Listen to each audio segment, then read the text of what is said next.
nako badde nja kusiba mbweno. Gambye yangu wankuyita. Lwaki nkuyita nga tovaayo? Badde ngeno siba mbwe mali ngende mu town nyina bye. Oba wabaki bakuyita tovaayo nzagenda ku dduuka ondeetera ekyokunywa. Kyaakunywa. Kyonna ky'osangayo genda oleeta. Kyonna ky'osangayo ky'oleeta. Genda oleeta ennyonta ennuma. Mpozi kyokunywa kyonna ky'osangayo. Gambye kyonna ky'osangayo ky'oba oleeta enkalamate enzita. Ngenda mu town yakanna.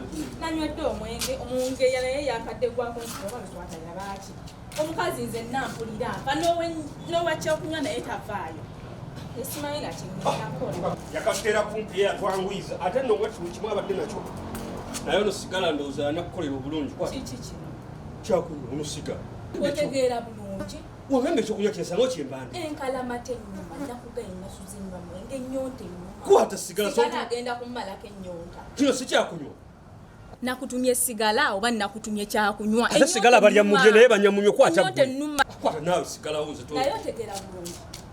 Kati bw'ogenze ino baga mumpe Sigala ntwale ennyonta emuluma.